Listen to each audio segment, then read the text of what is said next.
Now I'm going to show you how I've been taking Flip Flop out of the crate. He's been in here for a little while resting, and so now I'm going to take him out. I'm going to take him onto the street. We're going to have a little walk. I always put on the choke chain first. Now the choke chain, of course, is very old school, and it would be very dangerous to use this for training because all the pressure is like right there, and that would hurt his neck and his throat and his larynx maybe. But we're not using it that way. It's always hanging loose. It's only in case this other collar comes off, then the choke chain comes into play and you don't lose the dog on the street. So that's the only reason we're using the choke chain. It's not for training, it's just for safety. And you'll be glad you always do it this way because sooner or later it's going to happen, and you'll be glad that you doubled up. Whenever you go outside your front door, have the choke chain on as well as the other training collar. Or if you're not using this training collar anymore, the prong collar, make sure you're still doubled up on another collar because the other one might come off or the snap might break, or who knows, whatever you're using. So if you're really safe, nothing bad ever happens. So you hook this up to, actually you're going to hook the leash up to both collars, and it'll be like this in the end. It's hooked up to the prong collar and it's hooked up to the choke chain, but I'm going to reach in and put this on first before I put the other one on. So I'm going to open up, and another way to do this is to just put your hand through it like this. He's going to be munching out, and then you just draw it over his head. It's really easy to do that way. And you see how everything involves, oh, a little gift here, a little gift there. And you see the result after almost a couple of months of that. He's putty in my hands, and with all my staff, he loves to be touched. He loves to put things on, have things taken off. So it really works because it changes the dog's perception of what it means to come towards him with your hands, or whatever you're doing.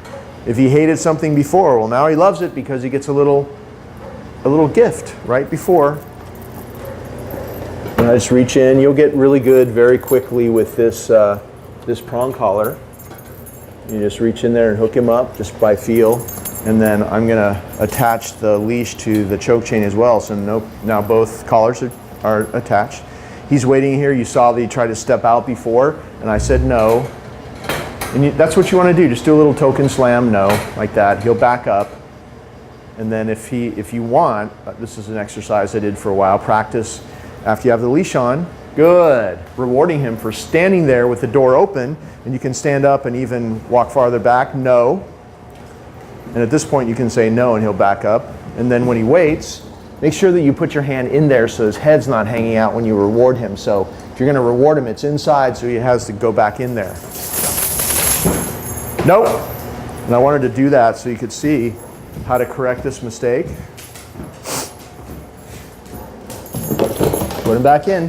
And if you catch it before he actually runs out like that, do that and say no. So if you have a big mistake, good, put him back, no reward. Try to do it a couple more times successfully with rewards. Good, now you fix that. You always want to end on a success no matter what you're doing. And when you're going to take him out, pat your leg and say, okay, okay. He's going to come out, going to do another left turn to go back and close this door. Always keep this door closed. It's your greatest power when it comes to the crate, is controlling the boundary to his den. Remember, you're going to give him his bowl of food in there. Any bones and chewies are going to be only in there. You're always going to give him rewards for going in there. Whenever you put on or take off the collars, he gets rewards. You see how it's being done here, so that's the way you're going to do it. And you're going to have the same results.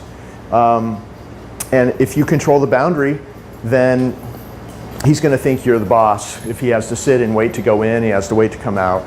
So it's just another way that we show the dog that they need to perceive you as the boss. So if you do my moves, he'll be way more likely to start looking at you as the way he looks at me. Hey, he or she's in charge because they're doing what that last guy did. Okay, so now we're gonna, okay, sit. We're gonna take him out, and we'll take him out on the street for a little walk.